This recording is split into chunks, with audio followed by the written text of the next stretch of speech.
இப்போ இருக்க இளைஞர்கள் ஒரு பொறுப்பான இளைஞர்களா மாறணும் அப்படின்னா என்ன மாற்றத்தை ஏற்படுத்தணும்னு நினைக்கிறீங்க? இதுக்கப்புறம் வரக்கூடிய தலைவர்கள அவங்க கரெக்ட்டா அவங்க சூஸ் பண்ணாங்க அப்படின்னாலே, இதுக்கப்புறம் வரக்கூடிய எல்லாமே நமக்கு சரியாவே நடக்கிறதுக்கு வாய்ப்பு இருக்குது. ஆனா, இப்போ இப்போ எல்லாரும் எப்படி வர ஆரம்பிச்சுட்டாங்க அப்படின்னா, எனக்கு இவங்கள ரொம்ப பிடிக்கும். அதனால நான் அவங்களுக்கு நானு ஒரு சிலதெல்லாம் பண்றேன் அப்படின்னு இருக்காங்க. நம்ம அந்த மாரி இல்லாம, நம்மளுக்கு அவங்க கரெக்ட்டான ஒரு வழியில நம்ம கொண்டு போவாங்களான்னு தெரிஞ்சு, நம்ம அத பண்ணோம் அப்படின்னா, இதுக்கப்புறம் வரக்கூடிய ஜெனரேஷன் நமக்கு நல்லா இருக்கும் அப்படின்னு சொல்லி எனக்கு தோணுது. நம்ம சமுதாயம் இளைஞர்களோட கருத்தை கேட்க தயாரா இருக்கா?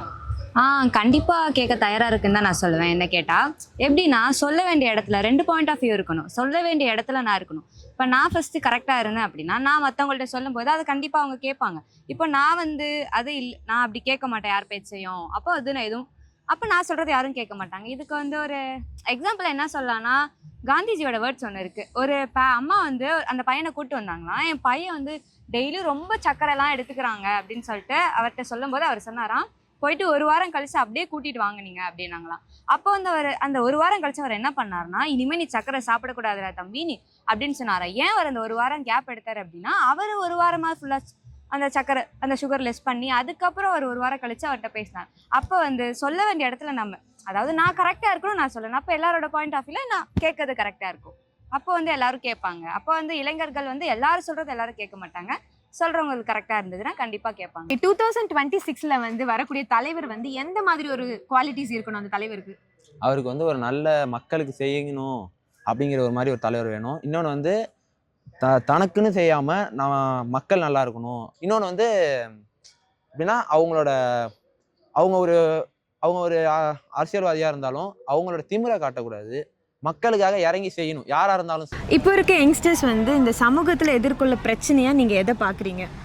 இப்போ இருக்கிற யங்ஸ்டர்ஸ் ரொம்ப பிரச்சனையாக இருக்கிறது எதில் அப்படின்னா, மீடியாஸ், அப்புறம் இன்ஸ்டாகிராம் இந்த மாதிரின ஒரு சில இடங்களில் தான் ரொம்ப ஸ்ட்ரகிள் ஆகுறாங்க.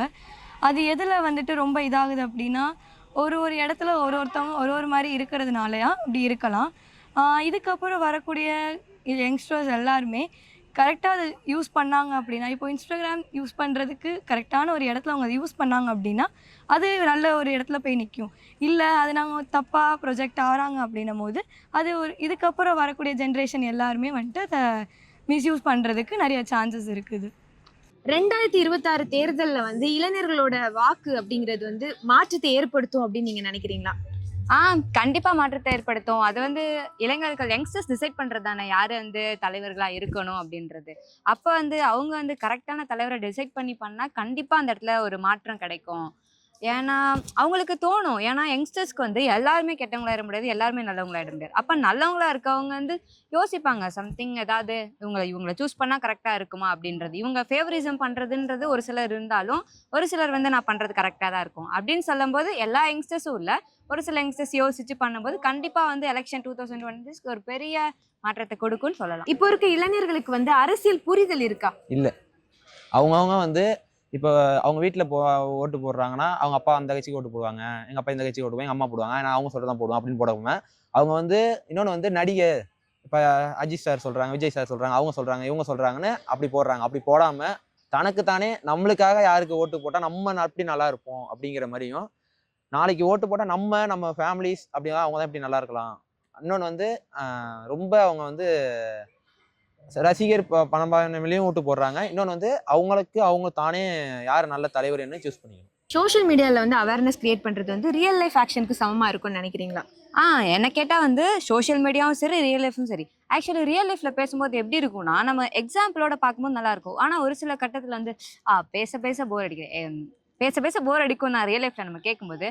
பட் சோஷியல் மீடியா அப்படின்ற போது ஏதோ அதோட எடிட்டிங், அதோட ஒரு சில விஷயம் எப்படின்னா அதை பார்க்க தோணும், ஒரு அட்ராக்ஷன் இருக்கும் அந்த இடத்துல. அப்போ அந்த அட்ராக்ஷனுக்காக பார்க்குறோன்றது வேற. பட் அதுலேருந்து ஒரு நியூஸ் நமக்கு கிடைக்கும். ரியல் லைஃப்பில் பேசும்போது அவங்களோட வாய்ஸ் மட்டும் தான், அவங்க ஏதாவது பேசி நம்மளும் கொஞ்சம் இடையில சிரிக்க வச்சாதான். பட் சோஷியல் மீடியாவில் சொல்லும்போது நமக்கு பார்க்கறது, சிரிக்கிறது, அந்த எடிட்டிங்கு, அதில் அவங்களோட பேசுறது, இந்த மாதிரி நிறைய அட்ராக்ஷன்ஸ் நமக்கு இருக்கும்போது சோஷியல் மீடியாவில் வர்றதும் கரெக்டாக தான் இருக்கும். இப்போ எப்படின்னா எக்ஸாம்பிளுக்கு நிறைய பேர் ஹெல்ப் பண்ணுறாங்க. இப்போ இருக்க ஒரு சில யங்ஸ்டர்ஸ் பண்ணுறாங்க, பண்ணது வேற. ஒரு சில யங்ஸ்டர்ஸ் நிறையா பண்ணுறாங்க. எக்ஸாம்பிளுக்கு நம்ம கேபிஏ பாலா எடுத்துக்கலாம். அவர் நிறையா பண்ணுறாரு. நிறையா ஹெல்ப் பண்ணும்போது அவர் சோஷியல் ஹெல்ப் பண்ணுறாரு. அவரை பார்த்து 4 பேர் பண்ணலாம். பட் சோஷியல் மீடியாவில் அவர் அதை போடும்போது அதை பார்த்து இன்னும் 10 பேர் பண்ணுறாங்க. அப்போ இந்த 10 பேருக்கு இதை கொடுத்து நீ பண்ணுப்பா. இப்போ ரீசெண்டாக கேபி பாலா ஒரு ஷோ பண்ணும்போது சொன்னார், நான் தம்பி இந்தாப்பா நான் ஒரு கோயிலுக்கு போயிருந்தேன் தம்பி, நீ பண்ணுறது எல்லாத்தையும் நான் பார்க்குறேன் தம்பி, எனக்கு ரொம்ப பிடிச்சிருக்கு. அவர் கையில் போட்டிருந்த ஏதோ 2 பவுனோ ஏதோ மோதிரம் கழட்டி இந்தாப்பா நீ என்ன வேணாலும் பண்ண. பட் வந்து பாலாக்கு வந்து என்னன்னா யார்கிட்ட எதுவும் வாங்கக்கூடாது.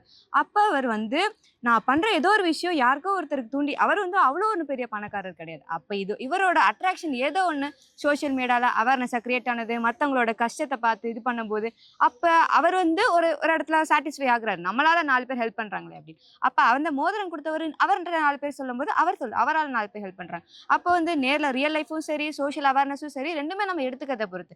சோஷியல் மீடியாவில் நம்மக்கிட்ட ஒரு அட்ராக்ஷன் இருக்கும், நேரில் வந்து இன்ட்ராக்ஷன் இருந்தாலும் நம்ம அவ்வளோக்கும் கவனிக்க மாட்டோம். ஏன்னா இப்போ நம்ம லைஃப் ஃபுல்லாகவே மீடியாக்குள்ளே தான் இருக்குது. ஸோ ஃபோனில் என்ன இருக்கும் சோஷியல் அவேர்னஸ் அது நல்லா இருக்கும்னு நினைக்கிறேன். நான் ரெண்டுமே ஒரே மாதிரி தான் இருக்கும் என்னை பொறுத்தவரை கேட்டால் சோஷியல் மீடியா அவேர்னஸ் இன்னும் நல்லாயிருக்கும்.